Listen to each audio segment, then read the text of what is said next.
In a world where identity is currency and silence is suspicion, she built herself from design and defiance.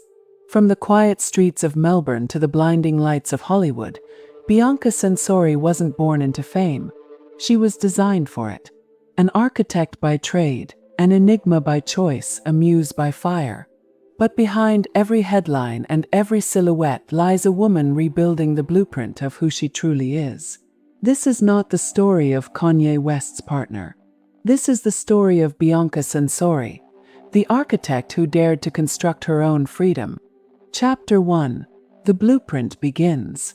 There's a quiet kind of beginning that doesn't announce itself. No red carpets, no flashbulbs, just a girl in suburban Melbourne, sketching in silence while the city hums outside her window. Bianca Censori didn't grow up chasing attention. She grew up chasing form. Lines, angles, balance, the invisible geometry that makes the world feel stable. While other kids imagine fame or love, Bianca imagined structure. The way light bends through a window. The way space breathes when design feels right. Even then, before the noise, before the headlines, she was building something. Not out of fame, but out of meaning. Her world was orderly, almost sacred in its simplicity. A home of warmth and tradition, of Italian roots and discipline. Her parents instilled in her what architecture would later reinforce. Everything begins with a foundation. Respect it or everything collapses. But beneath that sense of order, there was curiosity, the kind that doesn't sit still, the kind that looks at walls and wonders what's behind them. And as she grew, Bianca started to feel it, the quiet friction between who she was expected to be and what she was meant to become. At school she was smart but not loud, determined but not obvious. She didn't need to lead the crowd, she needed to understand it. Every conversation, every glance, every silence, she studied them like blueprints. The architecture of people fascinated her as much as the architecture of buildings. Her teachers described her as reserved, but visionary, a mind that saw patterns others ignored. While classmates memorized facts, she dissected design, how emotion hides in angles, how perspective shifts the truth. She didn't know it then, but this instinct to see deeper would later define her and protect her when the world tried to turn her into an image instead of a person. University was her testing ground. The University of Melbourne. Halls lined with pressure and potential. The architecture studios were temples of sleepless ambition, and Bianca entered them like a pilgrim. Nights bled into mornings, sketches became confessions, and models became metaphors for her life. Fragile, intricate, unfinished. Architecture wasn't just her subject. It was her mirror. Every structure she designed had a soul. And every failure in design mirrored a flaw she refused to hide. She once said to a friend during those years, "Design is honesty. If you lie, the building collapses." That sentence, quiet, almost accidental, revealed her core truth. Bianca believed creation was sacred. It demanded vulnerability. It demanded you stand naked before your own imperfections and still call them beautiful. But life, unlike design, doesn't always follow your blueprint. And Bianca's early years weren't without fractures. Behind the discipline was doubt, a whisper that told her she didn't quite fit the world she was studying to build. Architecture was logic, but she felt emotion. Blueprints were rigid, but she felt fluid. And so began the first conflict of her life, the tension between structure and self. Somewhere between her drawings and deadlines, she began experimenting with art. She made jewelry, sculptural, minimal, raw. It wasn't for money. It was for freedom. That project, small as it seemed, would later become the seed of something larger, a declaration that she could build her own paths, not just follow others. Her jewelry brand, Nylons, became a side project, a whisper of rebellion. While professors critiqued her buildings, Bianca designed shapes that lived on people instead of around them. And in doing so, she discovered something rare, that the body could be a structure too. one capable of housing both beauty and chaos. Every artist has a moment when curiosity becomes purpose. For Bianca, that moment wasn't loud, it was internal. It came late one night, as she stared at a half-finished model under the cold fluorescent light of the design lab. She realized architecture wasn't just her career, it was her language. A way to speak what words couldn't. A way to control chaos by giving it form. But she also knew something else. Control is an illusion, and the tighter she tried to hold the structure of her life, the faster it would demand to change. Still, she built, quietly, methodically, beautifully. She earned her bachelor's and master's degrees. Her professors noted her precision, her restraint, her refusal to chase trends. She wasn't interested in fame. She was interested in truth, and that made her dangerous in a world built on illusion. After graduation, she entered the professional world. Collingwood, a small architectural firm, D.P. Toscano Architects, the kind of place where you learn humility before glory, drafting plans for clients who would never know your name. It was honest work, but not fulfilling. Bianca wanted meaning, not margins. Every morning, she'd walk through the quiet Melbourne streets to the office, coffee in hand, headphones on, city unfolding. And sometimes, as she passed the glass reflections of skyscrapers, she'd see something that startled her. Her own face looking back. Controlled. Professional. But behind the reflection, she saw something flickering. A restlessness, a hunger for more. She began to wonder, what if the structures I'm building aren't meant to hold others, but to free myself? That question haunted her. It followed her home, into her dreams, into the pages of her sketchbooks. In those pages, her lines changed. The curves grew wilder, the buildings more abstract. Her designs stopped obeying gravity. She stopped designing for the world and started designing against it. And somewhere in that quiet rebellion, destiny noticed her. A connection, unexpected, impossible, was about to be made. Through her work, through her art, through the restless pulse that refused to stay small. A connection that would take her from the silence of Melbourne to the madness of global fame. Bianca didn't know it then, but every line she drew was leading her to a man who would challenge everything she believed about art, control, and identity. A man who would blur the boundary between creation and creator. And through him, she would become both muse and masterpiece, and eventually the architect of herself. But destiny was only beginning to sketch its plan. Chapter 2. Drawing Dreams in Solitude. There are cities that never stop talking, and then there are those that whisper. Melbourne whispers. Its rhythm is slow, deliberate, like an inhale before creation. And in the middle of that quiet, Bianca found her sanctuary. While others filled their nights with noise and motion, she filled hers with sketches. Endless lines, endless possibilities. Each drawing, each model, each sleepless night was a conversation between her and something greater. Not the world, but her own becoming.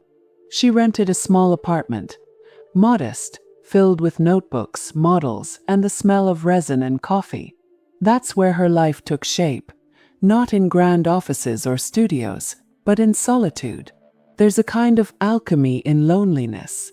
When the world stops demanding your attention, you start listening to your soul. And Bianca listened deeply. She began to notice patterns. How silence can be as loud as applause, how stillness reveals truth that noise hides.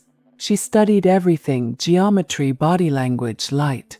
But beneath all that study was a question. What am I really trying to build? At 20, she was still trying to define herself. She wasn't the kind of woman who wanted to be seen. She wanted to be understood. Her notebooks were filled not just with buildings, but thoughts, fragments of philosophy, reflections on beauty, and questions that had no answers. Can a space heal? She once wrote. Can design be prayer? It wasn't arrogance, it was wonder. A quiet rebellion against a world that wanted her to think smaller. Her professors admired her precision. But what they didn't see was the war inside her, the pull between control and chaos. Architecture was a discipline that demanded order, yet inside Bianca there was something wild, something that refused to stay within lines. Every design critique, every failed model, every cracked piece of plaster felt like a reflection of her own humanity, flawed but alive. She began staying later in the studio, sometimes until the sky lightened with dawn. She wasn't chasing grades anymore. She was chasing meaning. And in those long nights, surrounded by drafts and dust, she found it, not in success but in struggle. There's a kind of peace that comes when you stop fearing imperfection. She learned that architecture, like identity, is a living process. You design, you fail, you redesign. Until one day you realize the flaws were never mistakes. They were the art itself.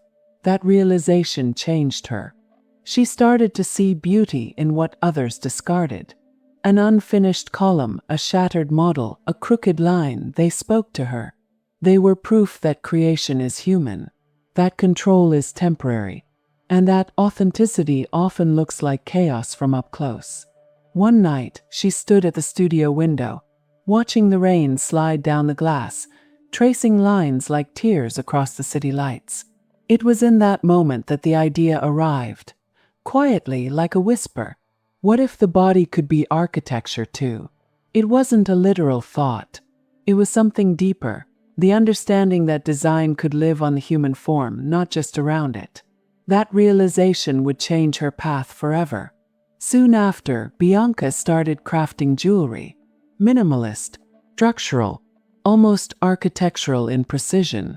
She called the project nylons. Each piece, she said, was a conversation between the body and the material. She sold them through small online channels, not expecting fame, just expression.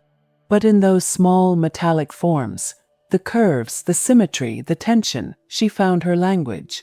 A fusion of art, structure, and self. While her classmates planned careers at big firms, Bianca began thinking differently. She didn't want to work for someone else's dream. She wanted to design her own world. And though she didn't realize it, the universe was aligning her path toward someone whose world was made entirely of reinvention. During these years, Bianca learned to live alone, not just physically but spiritually. Loneliness became her teacher. She realized that isolation, when embraced, doesn't destroy you, it refines you. It's the forge where identity is born. Every night, she'd light a candle beside her desk, open her laptop, and scroll through art, fashion, and design portfolios across the globe. She wasn't seeking inspiration. She was seeking connection. Somewhere out there, she knew, was someone who understood creation as devotion, who lived inside their own ideas as completely as she did. And soon she would find him. But before that meeting, there was the waiting, the aching, necessary patience of every artist before transformation. Bianca began to understand the emotional geometry of becoming. The truth that greatness doesn't come from what you build. It comes from what you endure while building it. She began visiting Melbourne's modernist buildings at dawn, tracing her fingers along cold concrete and glass. Every structure held stories, triumphs, failures, dreams solidified in steel. And she realized something profound. Buildings, like people, aren't alive until someone feels them. It's emotion, not perfection, that gives architecture its soul. She carried that insight back to her desk, etching it into everything she created.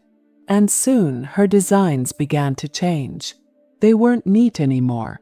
They were alive, breathing, imperfect, real, just like her. But solitude, for all its beauty, can also be a trap. There's a fine line between introspection and isolation. And Bianca was beginning to feel it, that quiet ache of being unseen, unheard, misunderstood. She longed for someone who could look at her work and see her. Not the lines, not the shapes, but the soul behind them. And in that longing, the next chapter of her life began to form, one she couldn't design, only experience. Fate was preparing an introduction that would shatter the boundary between architecture and emotion, art, and intimacy. It would be the collaboration that would change everything and everyone involved. But before love came chaos, and before fame came surrender. Chapter 3: The Spark of Design. There are moments in life that don't announce their importance until much later. A small decision, a late-night idea, a passing experiment, and somehow it rewrites the entire path ahead. For Bianca Censori, that moment arrived quietly, like the flick of a match in a dark room. It began as a distraction, a break from the rigidity of architectural blueprints. She wanted to feel creation again, not just plan it. So, one evening, surrounded by metal fragments, tools, and wire, she crafted something with her hands. Not a model, not a building, but a piece of jewelry. A small metallic curve designed to follow the line of the human body. It was simple, unpolished, intimate. But when she held it up to the light, something inside her shifted. The cold material reflected something alive, something personal. She realized that design didn't have to be monumental to be meaningful. Sometimes the smallest creation carries the deepest truth. That night, Bianca stayed awake until dawn, crafting more pieces, each one unique, each one an experiment in connection, the tension between structure and skin. By morning, she had a name for it: nylons. Nylons wasn't just a brand. It was a declaration, a rebellion against the idea that design had to be distant, mechanical, emotionless. She wanted to bring architecture closer, to make it touch the body, to make it human. She posted her first designs online. Minimal photos, stark backgrounds, sharp silhouettes. And slowly, messages began to arrive. Where can I buy this? What does it mean? Who made this? Bianca didn't realize it yet, but her work was resonating. Not because it was beautiful, but because it was alive. Every curve carried intention. Every piece whispered the same message. Art should feel. He sold a few, not many, but enough to feel the spark ignite. And for the first time, Bianca didn't feel like an architect designing for approval. She felt like an artist designing for truth. But with creation came conflict. Her colleagues at the architecture firm saw nylons as a distraction, something frivolous compared to serious design. And in that resistance, Bianca saw something telling. How easily the world dismisses what it doesn't understand. How often innovation is mistaken for rebellion. She kept going anyway. Late nights turned into early mornings. Her small apartment filled with tools, sketches, and fragments of metal. The noise of the city faded. All that remained was focus. That trance every creator knows when passion silences everything else. Yet, within that silence, a question kept echoing. Who am I becoming? The truth is, Bianca didn't yet have the answer. She was between worlds, too creative for structure, too structured for chaos. Her art was the bridge. And on that bridge, she was learning something powerful. That creation is not about control. It's about surrender.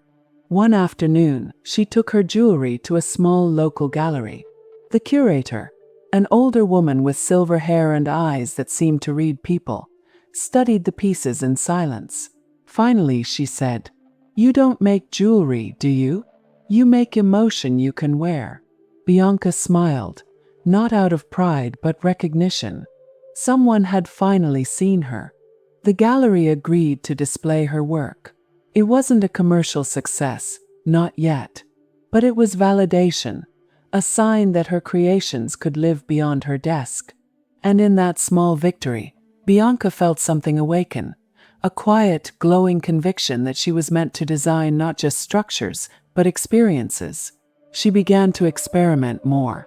Architecture, jewelry, photography, anything that let her explore the boundaries between the visible and the felt. Each experiment was a new language. Another way of asking the same question. What is beauty when it's stripped of performance? The world around her was shifting too. Instagram was becoming a gallery of curated illusions. Design was turning into spectacle. And somewhere inside that noise, Bianca found herself yearning for authenticity. She didn't want to show beauty, she wanted to build it. But that yearning would soon pull her into an orbit where beauty and spectacle were inseparable, a world where the line between art and image didn't just blur, it disappeared. One evening, scrolling through her messages, she saw something unusual. An inquiry from an American contact connected to Yeezy, the creative collective led by one of the most unpredictable minds in modern culture. They had seen her portfolio online. They liked her aesthetic. Minimal, architectural, provocative. They wanted to talk. Bianca hesitated. It was flattering, surreal, but terrifying. This was no small collaboration. This was an invitation into a world where art, power, and identity collided like tectonic plates. Still, she replied. Curiosity overpowered fear. That single email, polite, brief, almost insignificant, would change everything. She didn't know it then, but it was the first crack in her carefully built structure. The first step into a life that would test every boundary she had ever known. In the weeks that followed, she prepared, updating her portfolio, studying Yeezy's visual world, its obsession with minimalism and contradiction. She recognized something in it, the same tension she carried within herself, beauty in restraint, chaos in simplicity. It was as if the universe had mirrored her own philosophy and sent it back to her in the form of an opportunity. And when the official invitation arrived, to consult, to create, to explore, Bianca didn't hesitate this time. She said yes. The day she boarded the flight to Los Angeles, she looked out over the Melbourne skyline, the only city she'd ever called home. The rooftops, the familiar streets, the morning mist over the Yarra River. It all felt distant, like the closing scene of a life she'd already outgrown. She wasn't just leaving a place. She was leaving a version of herself. As the plane lifted, the city disappeared beneath clouds, and with it, the comfort of anonymity.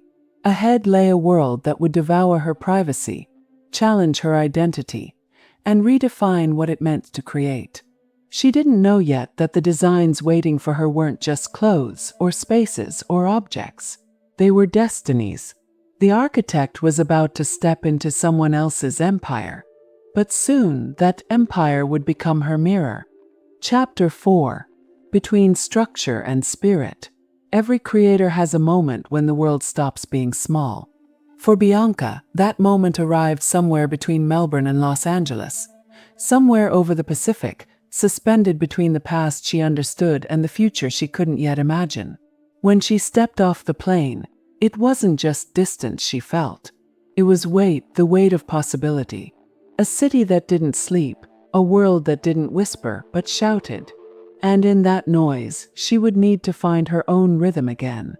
Yeezy's creative headquarters was unlike any architectural office Bianca had known. No cubicles, no blueprints taped to walls, no hierarchy of voices. Instead, chaos disguised as innovation. White walls, open space, silent workers moving like ghosts, each serving the vision of one man who demanded both brilliance and obedience. For Bianca, it was intoxicating and dangerous. At first, she was an observer, quiet, analytical, sketching in her mind the invisible architecture of the place. There was genius in the room, yes, but also tension. Every creation felt like worship. Every mistake felt like heresy. And yet, Bianca wasn't intimidated. She had been trained to see beyond surfaces. To her, chaos wasn't something to fear. It was something to understand. The lines might not make sense yet, but they would.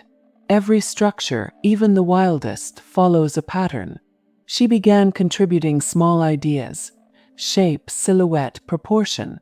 Her architectural discipline gave her an edge. Where others saw fabric, she saw form. Her suggestions were clean, bold, precise. And soon people noticed. More importantly, he noticed. Kanye West, the visionary orbiting the room's gravity, had a presence that filled silence before he spoke. He was a paradox of command and chaos, impossible to predict, harder to ignore. Their first real conversation was brief, a clash of ideas more than a meeting of minds. He challenged her on design, she countered. A smirk. Most people retreated. He didn't.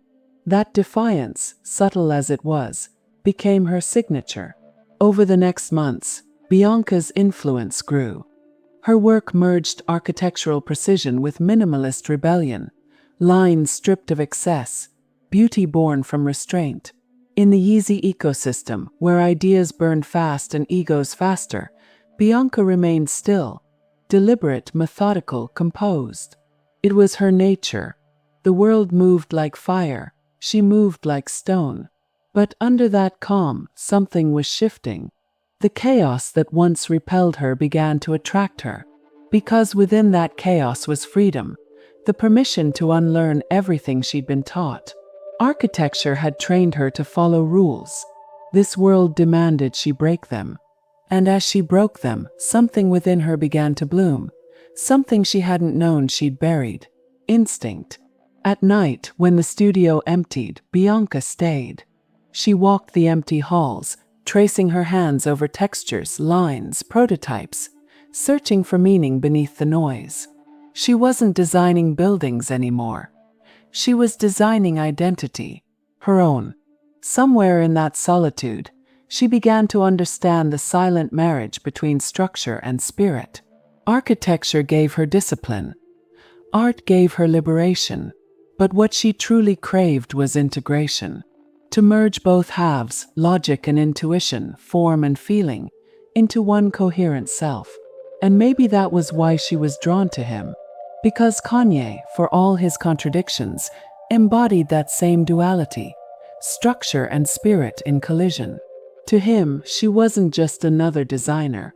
She was a mirror, one that reflected his hunger for creation and his fear of losing control. They began working more closely. Design meetings turned into late-night discussions about architecture, philosophy, and the metaphysics of art. It wasn't romance, not yet. It was recognition. Two minds that understood the price of obsession. Two creators willing to burn for beauty. But every act of creation has a cost. And in the Yeezy world, the cost was identity. Bianca soon learned that art here was not collaboration. It was submission. You gave everything, your time, your mind, your limits. And sometimes, when the flame burned too bright, you lost the outline of who you were. She began to feel it, the slow erosion of self beneath the brilliance. Her Australian quiet replaced by American noise. Her simplicity replaced by spectacle. Her individuality replaced by interpretation. But even as the world around her demanded conformity to genius, she remained quietly defiant. She spoke less, observed more. In silence, she found power again. The kind of power that doesn't announce itself. It waits. And waiting would soon become her art. Weeks became months. And somewhere in the blur of creation and exhaustion, a new intimacy began to form between Bianca and Kanye. Not the intimacy of touch, but of understanding. She saw his chaos. He saw her calm. And between them, something fragile took root. Curiosity wrapped in silence. One night, after a marathon of sketches and redesigns, he looked at her and said softly, "You build like you pray." She didn't answer, but she understood what he meant. To build, truly build, is to surrender to something larger than ego. And for a moment, they both understood that truth. But what Bianca couldn't know was that this understanding, this bond forged in the fires of creation, would soon consume them both. The architect who sought peace would find herself pulled into the orbit of a storm. And that storm would change the shape of everything she'd ever known. Her art, her love, her name. Every architect studies gravity, but no one teaches you what happens when it pulls on the soul.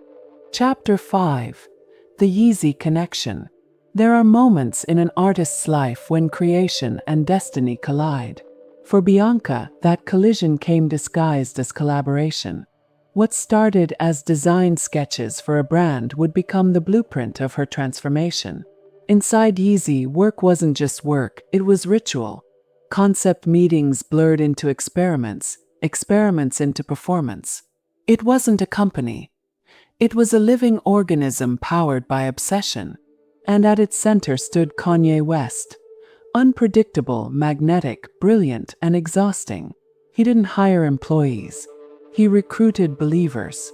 And slowly, quietly, Bianca became one of them. In the beginning, her presence was subtle. She sat at the edges of the creative storm, listening. Kanye's world was chaos shaped by charisma, a flood of sketches, sounds, and theories about art, faith, and control. Most people drowned in that current. Bianca floated. She observed patterns where others saw madness. When he demanded something impossible, she didn't say no. She redesigned the question. He respected that. She wasn't trying to impress him. She was trying to understand him. And in that understanding, a rare equilibrium began to form. The architect and the visionary orbiting the same idea. Creation without fear. Days turned into nights. Nights into cycles of obsession. Yeezy was no longer a workplace. It was a reality unto itself. A studio, a church, a laboratory, and sometimes a battlefield. The more she worked with him, the more she recognized something familiar. Behind his bravado, Kanye carried the same hunger she did. The hunger to make meaning out of chaos. He was creation personified, but also destruction incarnate. Every idea he touched burned. Bright, beautiful, and brief. Bianca became one of the few who could stand in that fire without losing herself. And that balance drew him closer. Their collaboration deepened. Sketches, prototypes, silent glances of mutual recognition. It wasn't romance yet. It was alignment. A shared language of vision that didn't need words. She would hand him a design. He'd nod once. No explanation required. That kind of synchronicity doesn't happen often. But genius has gravity. And soon Bianca felt its pull. Her days began earlier, her nights later. She stopped answering messages from home. Friends in Melbourne would text. "How are you? When are you coming back?" But the distance was more than miles now. It was transformation. She wasn't the woman who had left Australia. She was someone new, and she wasn't sure if she liked her yet. Within Yeezy, her influence grew quietly. Designers began deferring to her judgment. Her architecture background became a compass for fashion built on philosophy. Form following emotion, not just function. The brand's aesthetic shifted subtly. Colder, sharper, more deliberate. Behind the scenes, Bianca's fingerprints were everywhere. She had become, without realizing it, one of the minds shaping the empire.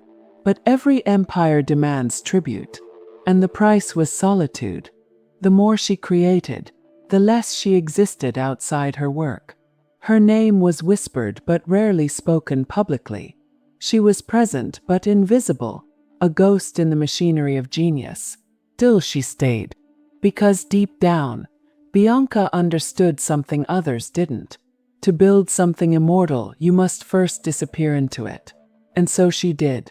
She absorbed the rhythm of the studio, the long silences before breakthroughs, the manic energy of last-minute redesigns, the way Kanye moved through chaos like a conductor of entropy. She wasn't intimidated. She was learning. Then came the day that changed everything. A project presentation, tense, high stakes.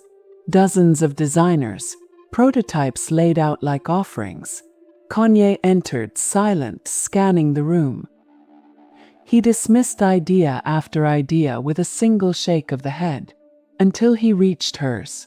A minimalist architectural silhouette, severe, almost monastic. No excess, no color. Pure structure. He paused, traced the edge of the design with his fingers, then said quietly, "This one breathes." That was all. But in the Yeezy world it was everything. From that day their connection deepened. Work became dialogue, dialogue became intimacy, and intimacy became something the world would later try, and fail, to define. They began sharing ideas outside of work. Books, art, theology. He talked about divine inspiration. She talked about discipline. He believed in chaos as creation. She believed in control as transcendence. Together, they found a strange balance. Two extremes folding into one equation. It wasn't love in the traditional sense. It was recognition. The kind of recognition that feels like a mirror finally showing you your true reflection. But that reflection came with shadows. As their creative and personal worlds merged, boundaries blurred. The studio became their home, and the home became their stage. Every conversation felt like confession. Every silence like a storm waiting to break. Bianca had built her life on clarity, on structure. Now she was learning that some structures are meant to crumble, because only through collapse do you discover what truly stands. The press began to notice. Rumors of collaboration turned into whispers of connection. And through those whispers, Bianca's anonymity began to fracture. For the first time, people wanted to know, who is she? The world, hungry for scandal, would soon find out and misunderstand everything.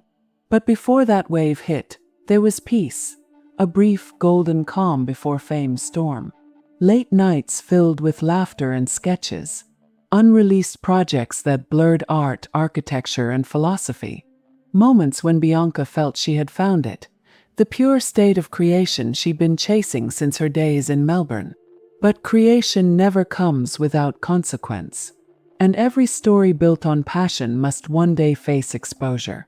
Bianca didn't know it then, but she was standing on the edge of a transformation that would erase the line between the artist and the art itself. The woman who once built structures would soon become one, designed, displayed, and dissected by the world. Creation had become identity, but identity was about to become performance. Chapter 6. The Private Ceremony. Some stories begin with applause. Others begin in silence. Bianca's next chapter began with a whisper, and a ring that no one saw coming. The world would later call it a ceremony. Some would call it a mystery. But for her, it was something much simpler. A moment of surrender, hidden from noise, wrapped in quiet intention. It wasn't a spectacle. There were no photographers, no grand gowns, no orchestrated chaos. Just two people, the architect and the icon, standing before a truth they didn't yet understand. By late 2022, the rumors had already started. The public could sense something shifting. The quiet designer who had stood behind the Yeezy walls was now appearing beside Kanye West. Her name surfaced in headlines with the urgency of discovery. Who is Bianca Censori? Every news outlet scrambled for an answer. But the truth wasn't in the gossip columns. It was in a room far from flashbulbs, where two souls decided to intertwine their creative fire into something neither could fully define. There, away from the world's eyes, Bianca said yes, not just to a man, but to a new identity. It wasn't about love in the romantic sense. It was about resonance, that rare recognition between two creators who saw themselves reflected in each other's madness. The wedding was private, unregistered, almost mythical. But in its stillness, it carried a kind of sacred defiance. It was their way of saying, "We will not perform for the world." For Bianca, the moment felt unreal, not because it was sudden, but because it was absolute. The girl from Melbourne who once drew in Solitude was now the muse of one of the most polarizing figures on earth. And yet, as strange as it sounds, she felt peace. Because for a brief instant, she believed she could keep both, her privacy and her passion. But peace in the orbit of fame is never permanent. The silence didn't last. Within weeks, the headlines grew louder. Paparazzi lenses followed her everywhere. Every photo, every step, every expression was dissected. The anonymity that had once protected her was gone. And the woman who built spaces now found herself trapped in one, a cage made of curiosity and speculation. The public painted her story for her. Some said she was a mystery bride. Others called her muse, puppet, prisoner, genius. In truth, she was all of them and none of them. Bianca had always understood that creation requires sacrifice. But this time the sacrifice was herself. There's a strange paradox to visibility. The more the world looks at you, the less it sees you. And that became her new reality. Her silence became their narrative. Her composure became their controversy. At first she tried to ignore it, the cameras, the opinions, the noise. She buried herself in work, in sketches, in new designs. But even creation had changed. Every piece she made now carried weight. Interpreted, analyzed, misread. She wasn't just designing, she was being designed. Kanye, ever the provocateur, thrived in the attention. For him, fame was medium and message. For Bianca, it was distortion. Where he saw performance, she saw loss. He wanted to expand, she wanted to disappear. And yet, despite the imbalance, there was understanding between them. When the cameras stopped flashing and the doors were closed, their world quieted. They'd sit in silence, sometimes for hours, sketching, reading, or simply existing side by side. No spectacle. Just two people searching for calm inside a storm they had both built. She once told a close friend, "He creates from chaos. I build from silence. Somewhere in the middle we meet." But even as she said it, she knew that middle ground was shrinking. Fame is a force. It pulls, stretches, and reshapes. And soon it began reshaping her. The first public photos of their union flooded the internet. Bianca, minimalist, stoic, wrapped in sculptural outfits that blurred the line between fashion and architecture. She didn't smile. She didn't speak. And that made the world hungrier. People speculated endlessly. Why does she look like that? Is she controlled? Is this art or manipulation? But the truth was more complex, as it always is with artists. Bianca's transformation wasn't compliance. It was expression. She was turning her body into an extension of her art, the physical manifestation of her philosophy. If the world was going to stare, she might as well design what they stared at. So she leaned into it. Minimalism became armor. Fashion became architecture. She stopped dressing to please and started dressing to provoke. Each outfit was a statement, every silence a form of rebellion. And in that rebellion, she regained some control, the only kind she could still have. But control has limits. And when the line between art and identity blurs too far, you start to forget where one ends and the other begins. Bianca could feel it, the slow erosion of self under the weight of image. The woman who once sketched quiet dreams was now a spectacle of interpretation. And yet she couldn't step away. Because this, too, was her architecture, the architecture of transformation. One night, she stood before a mirror in a dim Los Angeles apartment, staring at her reflection. Shaved eyebrows, sculptural attire, eyes steady but distant. She whispered, "You built this. Now you must live inside it." That was her truth, and her prison. Every creative soul reaches a point of reckoning, where art and life can no longer be separated. Bianca had reached hers. The private ceremony that began as liberation had become initiation, into a world that would test her silence, her strength, and her sense of self. Still, beneath the weight of scrutiny, she remained grounded in one belief, that true creation, like true love, can only be understood from within. But outside, the world was still watching, louder than ever. Every choice she made became a headline. Every silence became suspicion. And soon, one appearance, one daring act, would ignite the firestorm that would define her forever. The architect had built her image. Now the world would try to tear it down. Chapter 7: The Mirror and the Mask. Every artist reaches a point when the reflection stares back differently. For Bianca, that moment came not in a studio or stage, but in a mirror. The woman staring back wasn't the student from Melbourne. She wasn't the architect sketching late into the night, chasing symmetry. She wasn't even the quiet designer behind the Yeezy walls. No, the figure in the glass was something else entirely. Sculpted, composed, controlled, a living artwork. But behind the elegance of her reflection, she felt it, the tension between truth and performance. She had become both artist and subject. And in that duality, something fragile began to crack. When Bianca appeared beside Kanye for the first time, the world didn't just look, it devoured. Every outfit, every movement, every silence became spectacle. To most, she wasn't a person anymore. She was a projection, a mystery to solve, a headline to feed on. The internet named her the Silent Muse. They turned her stillness into myth, her composure into conspiracy. Was she being controlled? Was she performing? Was this fashion, rebellion, or surrender? The irony was cruel. The same woman who once studied human behavior now became its experiment. In public, she said nothing. And that silence only amplified the noise. The world wanted her voice. She gave them stillness. Because in stillness, she found her power. The power to be unreadable in a world addicted to exposure. But silence, though powerful, is also lonely. And in that loneliness, Bianca began to feel the weight of her own myth.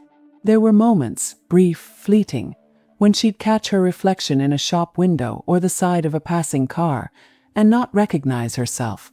The shaved brows, the sculptural clothing, the statuesque posture, it all felt like armor now. She had built a persona so perfect, it started to suffocate her. Behind closed doors, the contrast was stark. Away from cameras, she was quiet, introspective, almost tender. She'd sketch late into the night again, just as she did in Melbourne. Only now, her sketches were abstract. Bodies melting into structures, faces dissolving into space. Art reflecting the fragmentation she felt inside. She was trying to make sense of herself, the person and the symbol, the woman and the mirror. Kanye saw it too. He'd watch her work, sometimes in silence, and then say things like, "They don't get it, but one day they will." He believed the world's misunderstanding was part of the art. She wasn't sure she agreed, because to her, misunderstanding felt like erasure. The media's fascination grew. Every appearance fed the narrative, and slowly Bianca began to play with it. If they wanted an enigma, she'd give them one, but on her terms. Her fashion evolved into theater.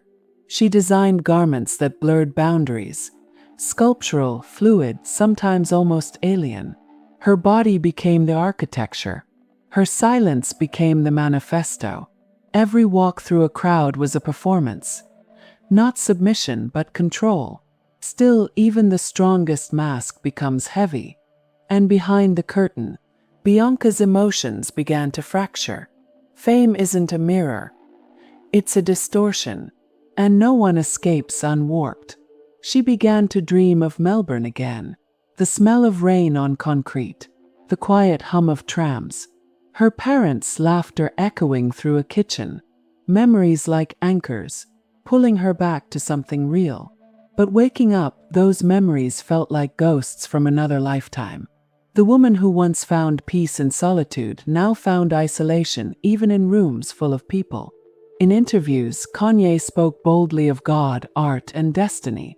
Bianca remained silent, her absence of voice louder than any statement. And the silence became her legend. She once wrote in her sketchbook, "When the world looks at me, it sees what it wants. But when I look at myself, I see what I've lost." It wasn't self-pity. It was realization. That transformation without grounding can turn into disconnection. That art without self-awareness becomes imprisonment. And yet, she didn't break. Instead, she began to reclaim. If they would turn her into a symbol, she would design the symbol herself. She began working on new concepts: wearable architecture, human geometry, performance design. Her goal wasn't to escape the mask. It was to own it, to make it hers. Through that decision, Bianca evolved again. The silence that once felt forced became deliberate. The outfits that seemed provocative became spiritual. And slowly, she learned something profound. That identity isn't fixed. It's fluid. A construction you redesign every time you survive yourself. Each appearance became ritual. Each controversy a test. And each day, she grew more comfortable with the duality. The mirror and the mask, the person and the performance. But even as she embraced her transformation, something deeper stirred inside. A need to reconnect with the rawness she'd lost. The architect within her was still alive, waiting to rebuild something more personal, more human. One evening, in a quiet corner of her Los Angeles apartment, Bianca stood before the mirror, the same kind that once haunted her. She removed the heavy garment she designed that week, wiped away the makeup, and looked into her bare reflection. For the first time in months, she smiled. It wasn't a grand revelation, just a quiet acknowledgement that beneath the structure, beneath the spectacle, she was still there, still building, still becoming. But the world wasn't done watching. And soon her art would take her into the fire again, not metaphorically, but literally. The next chapter would burn through headlines, morality, and expectation. And through that heat, Bianca would face her most public test yet. She had mastered the mask. Now she would confront the flame. Chapter 8. Fashion from Fire. Before the fire there is always the fitting. Quiet room. A dress form standing like a sentinel. Bolts of fabric stacked like dormant storms. Bianca moves through the space with the same ritual she learned in studios long ago. Measure, mark, test, fail, refine. Only now the blueprint is a body, and the building must breathe. She slides a length of mesh over the mannequin. It disappears against the light. Not empty, alive. The idea isn't to reveal. It's to redraw. Architecture that glows from the inside. She doesn't want applause. She wants a reaction that feels like a held breath finally exhaled. She pins a seam. Then another. Steps back. The silhouette is severe, almost monastic in its simplicity, yet the material hums with risk. She thinks of Melbourne rain on glass, of the first time she realized a line could hold a feeling. She whispers, almost as a prayer, let it be more than spectacle, let it be a statement. Fashion for Bianca was never decoration. It was a language, shorthand for a philosophy, that the body is a cathedral of choice. Every cut argues, every seam declares, every absence of fabric is not vacancy. It is voice, but the world does not speak in nuance. It speaks in megaphones. When she stepped out in pieces that blurred art and anatomy, the reaction was immediate and absolute. Gasps became headlines. Headlines became moral tribunals. The same feeds that once begged for authenticity now punished it for being uncomfortably honest. They called her bold. They called her obscene. They called her manipulated. They called her free. She read none of it, or tried to. But noise enters through seams. It always finds a way in. Bianca learned quickly. To be fashioned from fire is to accept that heat will come from all directions. From strangers who confuse curiosity with ownership. From pundits who monetize outrage. From admirers who mistake projection for love.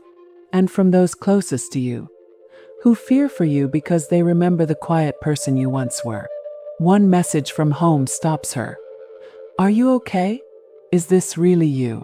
She stares at the words a long time. Is this really you?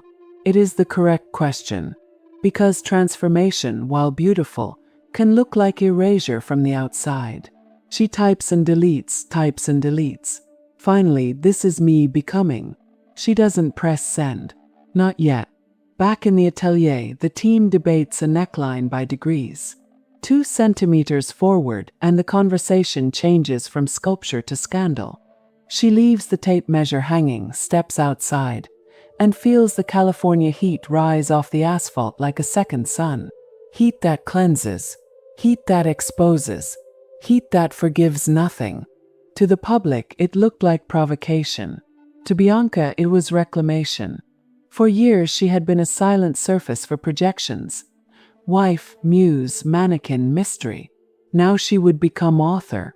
If they insisted on reading her body, she would write it herself.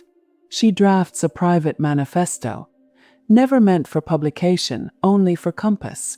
If the work uses the body, it must honor the body. Shock is not the goal, honesty is. Vulnerability without intention is exploitation. If it frightens me because it is true, I will consider it. If it only shouts, I will cut it.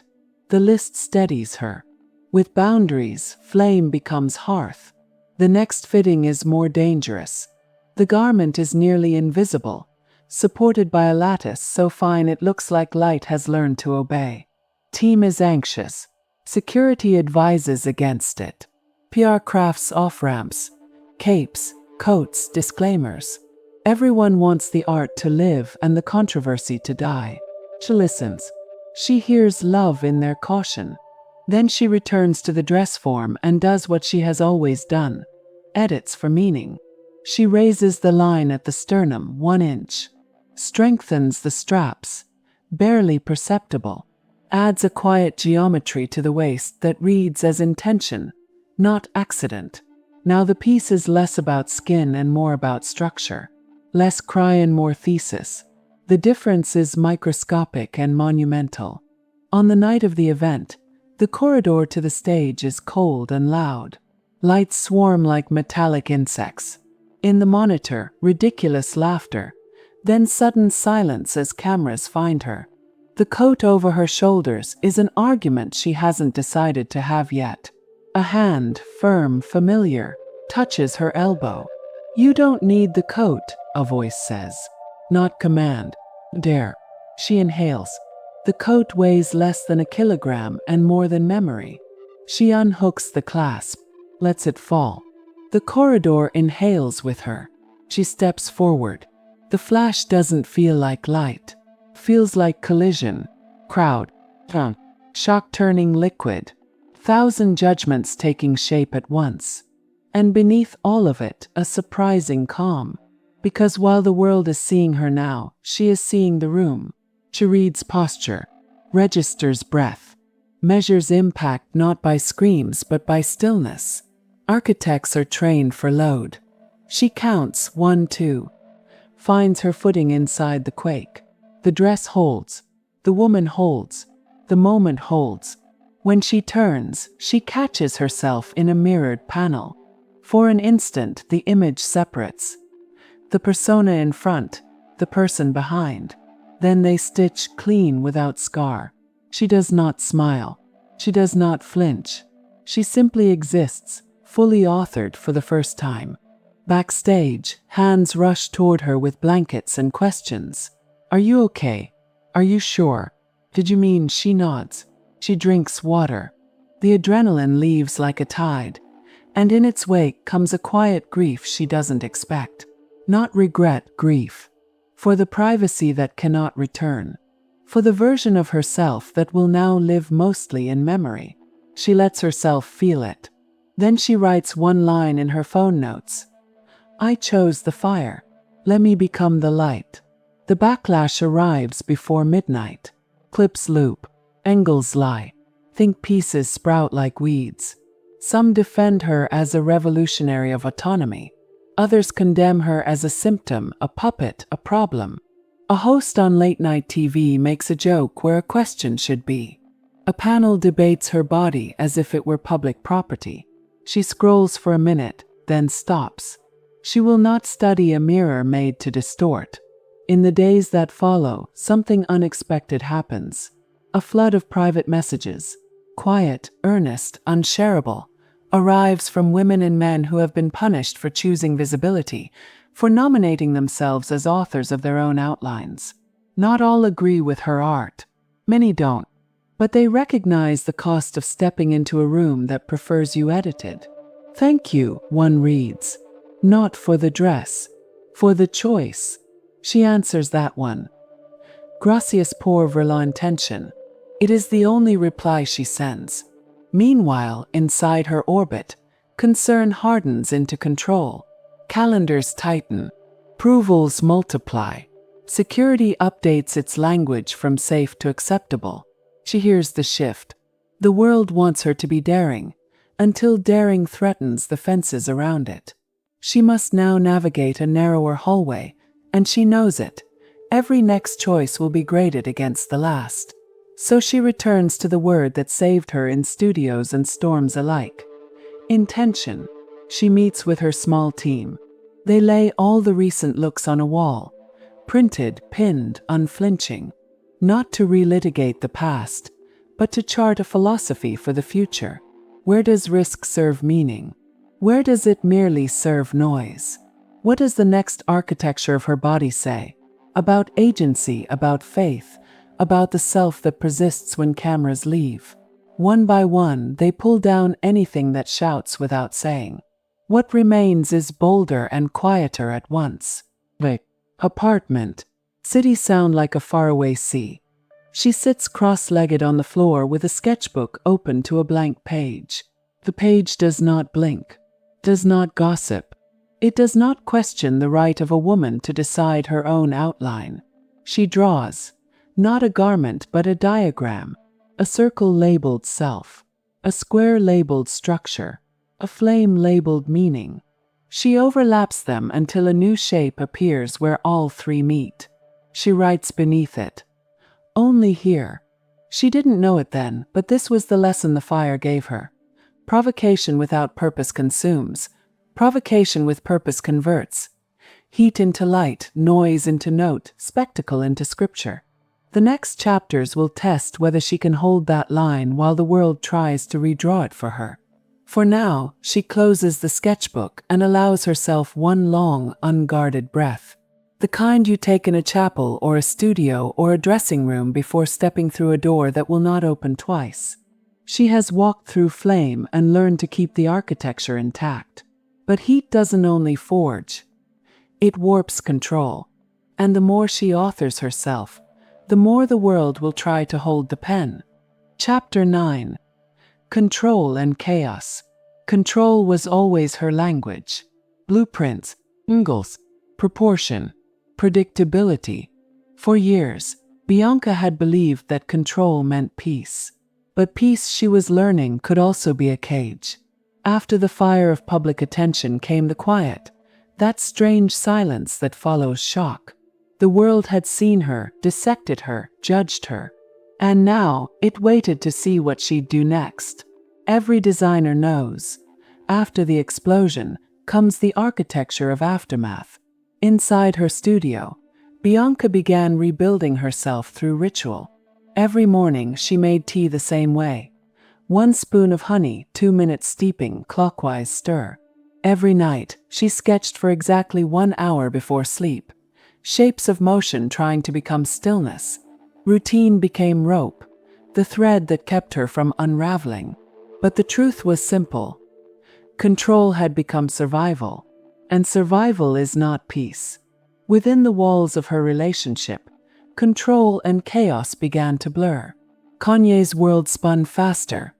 Headlines, projects, controversy. He thrived in turbulence. He fed on reaction while she longed for stillness. He burned. She built. And slowly, the fire began to scorch the foundation. There were days of harmony, long afternoons where they'd talk about philosophy and design, where silence felt sacred. And then there were the others, when the chaos outside seeped into the home, loud and unpredictable. She had learned how to hold her composure under pressure, but emotional architecture is fragile. You can reinforce the beams, but cracks still form. In interviews, Kanye called her muse, his mirror, his masterpiece. The world echoed him, the wife, the symbol, the new chapter. But for Bianca, being described as someone else's masterpiece meant erasing her own authorship. She began to feel invisible again, this time behind a blinding spotlight. Control slipped quietly, not in explosions but in erosion. Decisions made for her, appearances chosen for her, designs approved or denied by voices louder than her own. It was a slow hollowing, like the echo of herself fading in real time. She never shouted back. She observed. And in those observations, she began to understand a painful truth. Even the architects of their lives can become tenants in someone else's vision. Bianca had always believed in harmony between structure and freedom. But now she felt their opposition, the suffocation of too much structure, and the danger of too much freedom. She stood between both, one foot in control, one in chaos, searching for balance. Her sketches began to change again. Gone were the symmetrical forms. Now her lines spiraled, curved, disobedient, breaking through borders. Each drawing was rebellion disguised as design. Each stroke said what she could not. She wasn't running from control anymore. She was studying it, measuring how much she could bend before she broke. People close to her noticed a shift. She spoke less. She smiled less. But her eyes, always calm, always calculating, were sharper now. Not sadness, not defeat, awakening. Bianca understood that chaos was not the enemy. It was the test, the force that stripped away the unnecessary, leaving only what was real. And what was real? Not fame, not fashion, not image. It was agency, the right to design her own boundaries. So she began reclaiming control, quietly, invisibly, refusing projects that didn't align with her truth, directing her own shoots, choosing when to appear, when to vanish. In a world addicted to visibility, her disappearance was rebellion. One evening, she stood by the window of her apartment, Los Angeles glowing beneath her like a restless circuit board. The city pulsed with life, fame, ambition, noise, and she realized something. Control doesn't mean isolation, it means choice. And the only way to master chaos is to stop fearing it. She had entered the fire once to prove her independence. Now she would walk through the storm to prove her endurance. That night, she wrote in her sketchbook, "Chaos teaches what calm conceals." It was her new mantra.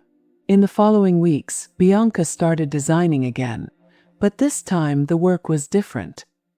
Personal. Less architecture of others, more autobiography of self. Each collection told fragments of her story through geometry and motion. Silhouettes inspired by resilience. Textures inspired by pain. Stillness shaped from survival. The world still talked, but she no longer listened. Her silence was not withdrawal, it was authorship. And within that silence, clarity returned. She remembered the girl in Melbourne, drawing alone in her room. The one who designed for meaning, not attention. That girl had not vanished. She had been waiting. Bianca began envisioning a future outside the storm. Not a retreat, a redefinition. A space that could hold both control and chaos, discipline and freedom. The next phase of her art would not seek to provoke the world. It would seek to reflect it, to remind others that self-creation is not vanity, but survival. But for that, she would have to break free entirely. Not from a person, not from a brand, from the identity the world had built for her. One morning, she closed the door of her studio, turned off her phone, and sat in the center of the room. No lights, no cameras, no noise, just breath. In that silence, she found something she hadn't felt in years. Serenity. The kind of serenity that comes only after fire. Not peace before chaos, but peace through it. She smiled. And for the first time, she didn't feel like she was being watched. She felt present, alive, her own again. The architect who once built walls to keep the world out had learned the hardest truth of all. Control and chaos aren't opposites. They are dance partners. And in their movement lies creation. She had survived both. Now she would design from both. She has reclaimed the blueprint of her life. But every creation demands a new foundation. And soon she will build again. Not for others, but for herself. Chapter 10, The Grammys Storm. Every storm begins with still air. That was how the night felt. too quiet, too expectant, like the world holding its breath before impact. Bianca stood backstage, wrapped in fabric that wasn't just clothing. It was statement, architecture, confession. Her team moved around her, whispering logistics, safety checks, last-minute fixes. But she barely heard them. Her mind was elsewhere, tracing the edges of what this night meant. It wasn't just another appearance. It was confrontation. The architect meeting her own creation. The dress she wore was nearly transparent, minimal, geometric, fragile as light itself. To her, it was design distilled to essence, structure reduced to truth. To others, it would be provocation. But Bianca no longer designed to appease interpretation. She designed to reveal it. Every line, every absence, every choice was deliberate. The world would see exposure. She saw evolution. After months of noise, distortion, and control, this was her reset. Her declaration that she was no longer muse or mannequin. She was the artist again. And this time she would not ask for permission. A stage manager touched her shoulder. "It's time," she nodded. And then the moment the door opened, the light hit, and the roar arrived. It was instant. The crowd erupted in disbelief, fascination, shock. Flashes burned the edges of her vision. Voices rose, fractured, some cheering, others jeering, all reacting. And through it all, Bianca walked. Low, deliberate, every step measured like a heartbeat. She didn't hide. She didn't flinch. She simply moved forward, wrapped in her own stillness. To the outside world, this was chaos, a scandal. To her, it was symmetry. Every reaction was part of the composition. The outrage, the admiration, the confusion. Each emotion was a brushstroke on the canvas she had chosen to become. For years, people had built stories around her silence. Tonight, she gave them sound, without speaking a single word. Behind the flashes, she caught Kanye's gaze in the distance. Subtle nod. He understood the symbolism, even if no one else did. He had always believed in the divine through disruption. But for Bianca, this was not theology. It was autonomy. Later, backstage, the noise continued. Questions, cameras, the fever of the moment bleeding into frenzy. Her publicist rushed toward her, voice tight. "They're saying you broke broadcast policy. You'll trend for days. Do you understand what this means?" She looked at them, calm as glass, and said quietly, "Yes, I do," because she knew the pattern. The world demands authenticity, but punishes the ones who give it. They ask for truth, then condemn it for being uncomfortable. And that night, Bianca became a mirror for that hypocrisy. Her body, her art, her silence. It reflected a culture addicted to judgment and afraid of freedom. The headlines hit within hours. Outrage at the Grammys. Bianca's shocking appearance sparks debate. Art or insanity? The internet divided like tectonic plates. Some called her brave. Others called her broken. But all of them talked. And that too was design. Because Bianca understood that storms are not born to destroy. They clear the air. They reveal what has been festering underneath. And this one revealed the world's obsession with control, especially over women who refused to obey it. In the days that followed, she disappeared. No interviews, no statements, only silence. The world filled it with theories, but her absence was her answer. She spent those days alone, in a quiet studio near the ocean. No cameras, no instructions, just wind, sketchbooks, and her thoughts. She replayed the night in her mind, not with regret, but reflection. What had she really done? She had taken the most public moment possible and turned it inward. She had used spectacle to reclaim self. And though the noise outside was deafening, inside she found clarity. She realized that the Grammys moment wasn't rebellion. It was revelation, the culmination of years of designing herself piece by piece. The proof that she could stand naked before judgment, metaphorically and literally. and remain whole. When her face returned to screens weeks later, it wasn't at an award show. It was at an exhibition, her own. Minimal, unannounced, tucked inside a small Los Angeles gallery. No photographers allowed. Only light, silence, and structure suspended in space. Transparent, weightless, unafraid. At the center stood a single sculpture, a mirrored form shaped like a flame. Beneath it, a small engraved line. Fire doesn't destroy, it clarifies. Visitors moved in silence, unsure if they were allowed to feel awe or discomfort. And Bianca watched from the corner. Anonymous, content, invisible again. Her art had spoken for her. That night, alone in the gallery after everyone left, she turned off the lights and stood before the sculpture. Her reflection shimmered across the mirrored surface, distorted by the flame's curvature. She saw her old selves flicker, the student, the designer, the muse, the myth, and finally, the woman who had walked through the fire and remained. She smiled, not the smile of victory, but of understanding, because she knew the truth that every creator eventually learns. You can't control the storm. You can only choose how to stand inside it. Outside, the city slept under its neon pulse. Inside, Bianca closed her eyes and whispered, almost to herself, "I am both the architect and the aftermath." The storm had passed, but its echo would linger. In art, in headlines, in the quiet resilience of a woman who refused to be edited.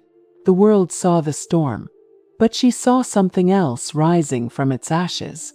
Chapter 11. The Price of Provocation. After every storm there's debris. Not the kind you can sweep, the kind that lingers in air, in thought, in reputation. When the noise faded, when the world moved on to its next scandal, Bianca remained standing amid the wreckage of interpretation. She had turned herself into a question the culture couldn't answer. And questions, when they refuse to fade, become both power and punishment. 4 weeks after the Grammys, she stayed hidden. No red carpets, no interviews, only silence. The internet raged without her. Debates, think pieces, parodies, moral essays disguised as concern. But Bianca had stopped reading them. She was learning something rare. That provocation carries a price not in applause or criticism, but in the energy it drains from your soul. Every misunderstanding felt like a theft, a small cut against her truth. In Solitude, she began to take inventory, not of fame or attention, but of cost. The cost of daring to define yourself. The cost of becoming an image. The cost of being honest in a world addicted to illusion. She spent her mornings in quiet. Tea, sketches, a notebook filled with fragments.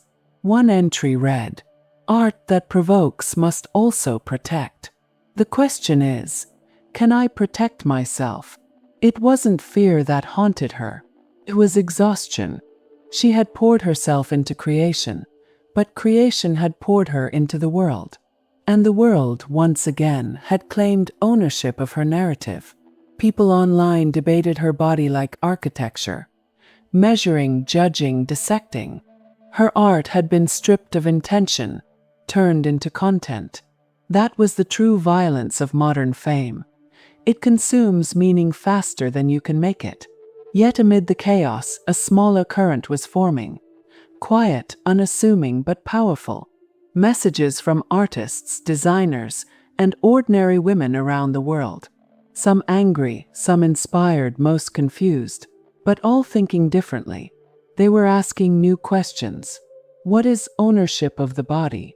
What is art when it uses the body as medium? What is freedom when it comes with consequences? Bianca had not planned to start a movement, but art rarely asks permission before it becomes one. And yet, the personal toll deepened. Inside her relationship, friction grew sharper. He wanted the noise. She wanted the quiet. He saw performance. She saw prayer. Every choice she made was now framed as rebellion, even when it was just survival. There were days when she missed simplicity. The small kitchen in Melbourne, the smell of graphite and paper, the innocence of designing something that didn't need to mean everything. Now, every breath, every outfit, every silence did mean everything, at least to the world watching. That's the paradox of provocation. The freer you seem, the more imprisoned you become. Because provocation isn't about shock. It's about truth told too soon for others to bear. She began working again, this time in secret. Sketches that no one would see. Pieces that weren't made to trend. Garments built from contradictions. Soft materials cut into hard lines. Sheer textures paired with armor. Every design was autobiography. Her way of speaking without saying. One evening, she walked through the nearly finished collection. Hung on white mannequins, motionless, waiting. She ran her fingers along the seams and whispered, "You cost me, but you made me." The line wasn't for the clothes. It was for herself. A few months later, she accepted a small invitation to speak at a private design symposium in Europe. No press, no red carpet, just architects, artists, and thinkers. Her voice, soft but firm, carried through the quiet auditorium. When you strip creation down to its essence, what remains is responsibility. Every artist must ask, what am I willing to lose to stay true? I have learned that the body is not a canvas. It is a confession. And every confession demands a price. When she finished, there was silence. Not applause, silence. The rare kind that means the audience has been changed, not entertained. For Bianca, that moment was more rewarding than all the headlines combined. Because in that silence, she felt seen again, not as symbol but as soul. After the talk, an elderly architect approached her. He said, "You remind me of the cathedrals I studied as a boy. They were built over centuries. Loved, vandalized, repaired, misunderstood. But they're still standing." Bianca smiled quietly. He didn't know how true that metaphor was. Because she, too, had become a kind of cathedral, weathered by misunderstanding, but still standing. Later that night, back in her hotel, she looked out over a foreign skyline and wrote in her notebook, "If art doesn't cost you something, it isn't art."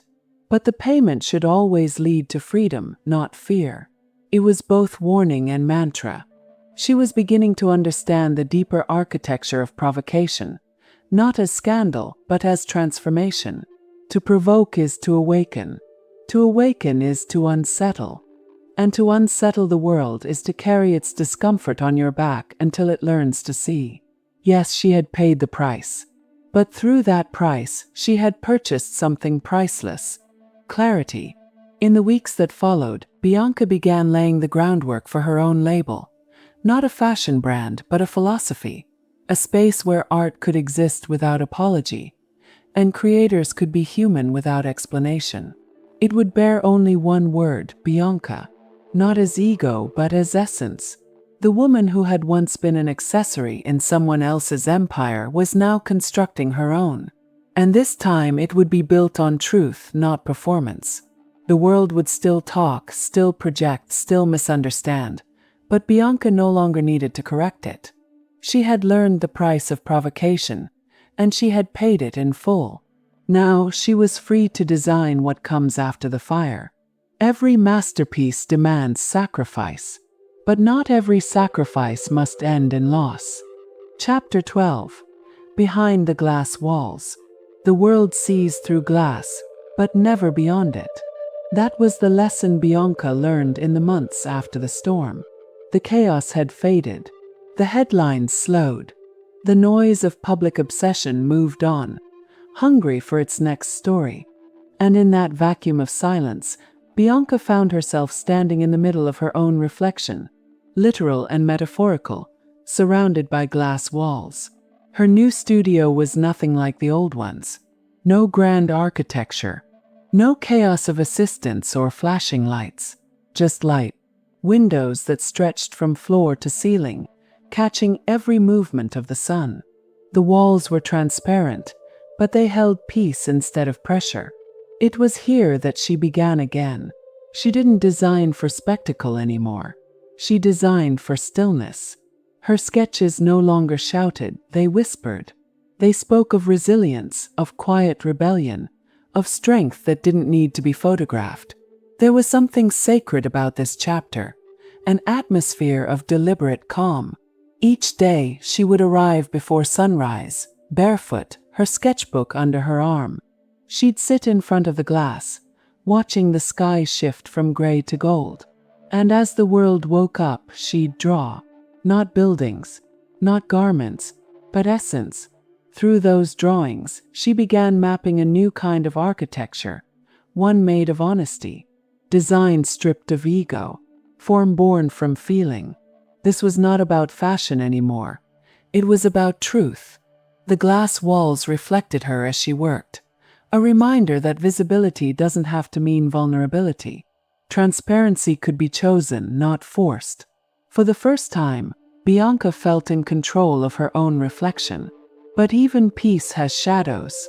At night, when the city outside turned to neon and silence, she would sometimes see the ghost of her old life flicker in the reflection. Paparazzi flashes, frantic voices, the endless opinions. And for a heartbeat, the stillness cracked. Was she free, or had she only built a prettier cage? Freedom, she realized, is never permanent. It's something you must rebuild every day, brick by brick, boundary by boundary. The glass walls reminded her of that balance, the need to be open yet unbroken. Visitors would sometimes come, collaborators, journalists, young designers seeking guidance. They all asked the same question: how did you survive it? She would smile faintly and reply, by learning that survival isn't resistance, it's redesign. Because every version of herself had been an architectural phase, demolished, reconstructed, refined. And this version, this quiet, self-owned version, was the one she'd been sketching toward all along. Her new collection reflected that philosophy. No spectacle, no controversy, just form meeting feeling. Materials that moved like breath, structures that looked fragile but held infinite strength. The garments were almost invisible, translucent, neutral, peaceful. And yet within them there was defiance, a whisper saying, I am still here. I am still creating. Critics called it ghost architecture. She liked that, because ghosts, after all, are proof of what refuses to disappear. Bianca's inner circle grew smaller. The fame orbit still existed, but she no longer revolved around it. She answered fewer calls, accepted fewer offers, attended almost no events. The people around her called it retreat. She called it realignment. Isolation didn't scare her anymore. It was in solitude that she had found the courage to exist without validation. In the quiet, she had learned to see her reflection not as an image to fix, but as a landscape to explore. She wrote in her notebook one morning, "The world made a mirror out of me. I'm turning it into a window." Still, there was a lingering ache. Not regret, but remembrance. Every creator carries the echo of what they've endured. She knew she could never erase the noise that had once consumed her, but she could transform it. And so, she began designing an exhibition called Glass Walls. A space not to showcase clothing, but to invite reflection. Visitors would walk through rooms made of transparent panels that distorted their own images. At the center, a single inscription on clear acrylic read, "See what you make of what you see." It was the purest distillation of her philosophy, that perception says more about the observer than the observed. The exhibition opened quietly, without announcement.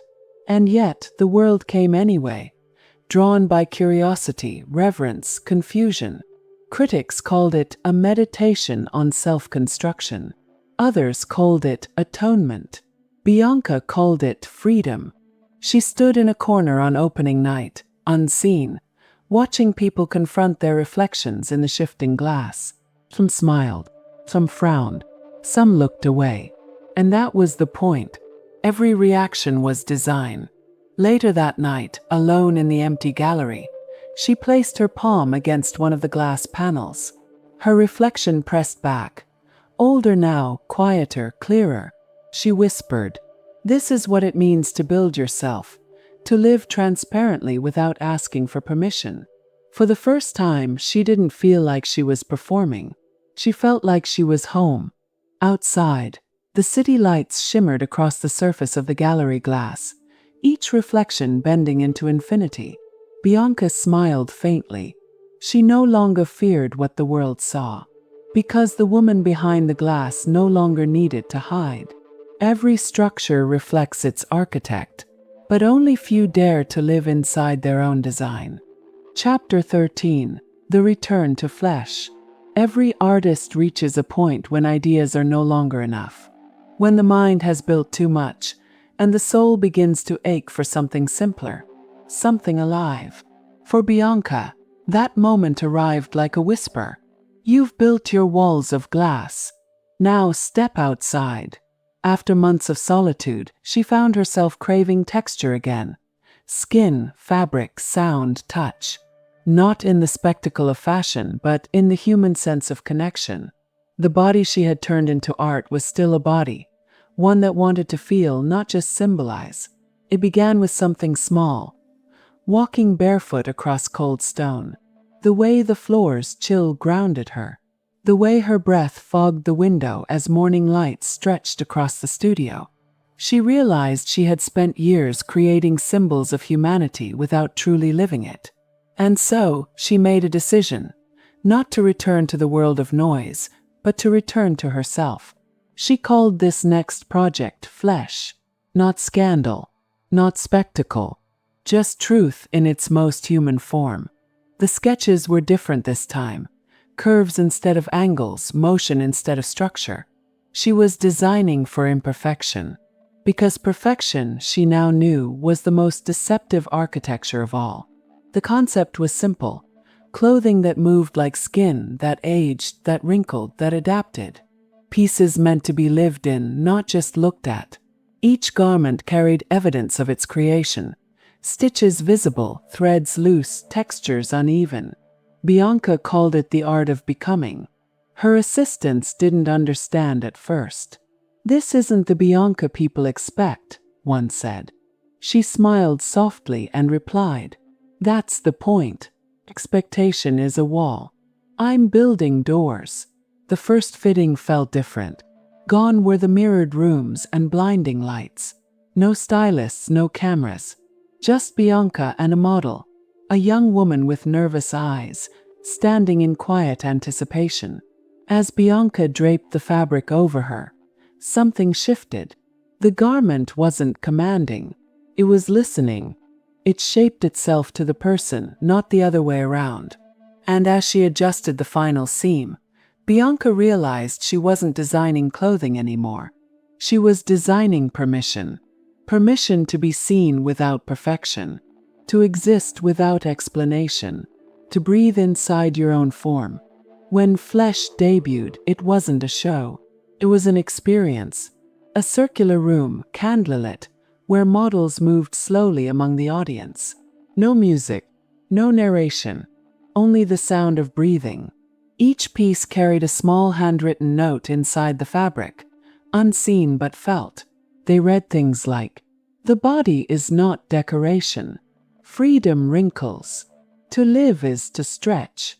When the show ended, there was no applause, only silence, and then something rare: tears. Not from shock, but from recognition. People weren't looking at art anymore. They were looking at themselves. Afterward, Bianca sat alone in the empty space, surrounded by the faint scent of fabric and candle smoke.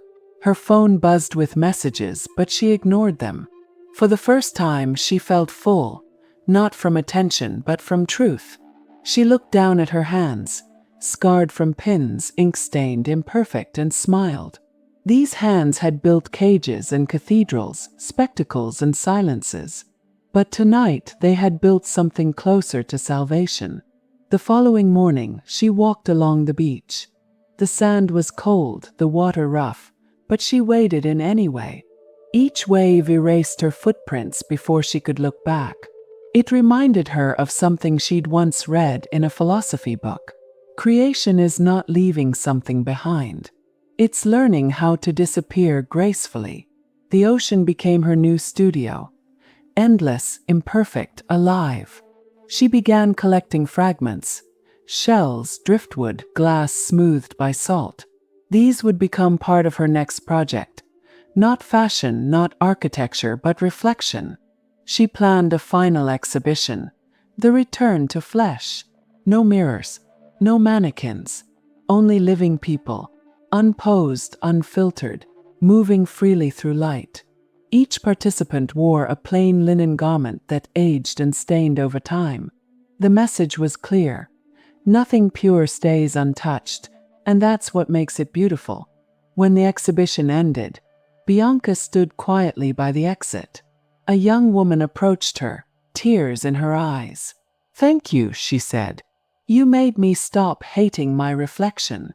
Bianca nodded, too moved to speak. In that moment, she realized the full circle of her own evolution. She had once built mirrors that confused people. Now she built reflections that healed them. That night, she wrote in her final notebook, "To return to flesh is to forgive yourself for being human. Every wall I built was trying to protect the part of me that only needed to breathe." The sentence stayed open, unfinished, as it should be, because becoming is never complete. She closed the notebook, turned off the lights, and looked once more through her studio windows. Her reflection looked back, older, freer, at peace. No longer a design, no longer a myth, simply Bianca. She had built her architecture from silence, shaped it through fire, and found herself again in flesh. The blueprint was never about buildings or fashion. It was always about becoming human again. Epilogue. The architect of herself. Every life begins as a sketch. Rough, fragile, uncertain. Lines searching for shape, meaning, direction. Most people spend their lives following blueprints written by others. Bianca Censori spent hers burning them. They called her many names. Muse, mystery, scandal. But none of those words ever held her truth. Because Bianca was never trying to be understood. She was trying to understand herself. The world saw her body, her silence, her transformation. But what they never saw was the architecture behind it all. The invisible framework of thought, discipline, and faith that guided her through every reconstruction. When the noise faded, what remained wasn't fame. It wasn't controversy. It was legacy, not of fabric or form, but of courage. She had shown that art can be built from contradiction, that vulnerability can coexist with strength, that control and chaos are not opposites, but mirrors. Her story was never about a dress. It was about design as a language for survival, about a woman who turned objectification into authorship, about how silence, when chosen, becomes the loudest statement of all. There is something sacred about a woman rebuilding herself in full view of a world that misreads her. Every headline that mocked her was also documenting her becoming. Every rumor was a reflection of a culture terrified of women who cannot be categorized. And every appearance, no matter how misunderstood, was a declaration that she owned her outline. Bianca Censori became the rarest thing in modern fame. An enigma not because she hid, but because she revealed only what she chose. In her studio by the ocean, she stands alone again. Same glass walls, same light, but everything inside has changed. On the table rests her final piece, a small architectural model made of translucent resin. It's neither building nor sculpture, just a simple form shifting under light. There are no labels, no logos, no signature. It doesn't need them. The shape speaks for itself. She steps back, studies it, and smiles. Not because it's perfect, but because it's alive. It breathes in light, bends with perspective, changes with the time of day. Just like her. In her journal, she writes one final entry. I was designed by silence, sculpted by fire, and freed by imperfection. What I've built was never meant to last. only to remind, beauty isn't what endures, it's what evolves. She closes the notebook, places it beside the model, and opens the window. The ocean breeze enters, carrying salt and memory. For a moment, everything stands still, time, sound, thought. Then, softly, the papers flutter. Pages turn on their own, as if life itself is exhaling. This is what remains of Bianca Censori, a woman who turned scrutiny into sculpture, a designer who built freedom from the debris of misunderstanding, a soul who proved that the body is not a cage, it's a temple of becoming. And somewhere beyond the glass walls, the world continues. New trends, new storms, new faces. But her name remains like a quiet pulse beneath the noise. Not a brand, not a mystery, but an idea. That creation is an act of faith. And self-definition is the purest form of rebellion. In the end, she didn't need the cameras, the headlines, or even the applause, because the truest architecture she ever designed was invisible. It lived in her discipline, her defiance, her grace under misunderstanding. She was never trying to be a monument. She was trying to be human. And somehow she built both. The architect has finished her design. The glass stands clear. The fire rests. Bianca Censori, the woman who built herself, not to be seen, but to be known. Closing. Every empire begins as a sketch. Every masterpiece starts with a single line drawn against fear. Bianca Censori's life reminds us that creation is rebellion, that freedom is not found, it's built. In her silence there was intention, in her defiance there was design, and in her chaos there was architecture. We too are architects of our choices, our scars, our reinventions. So draw again, redefine yourself, because the blueprint of greatness was never about perfection. It was always about becoming.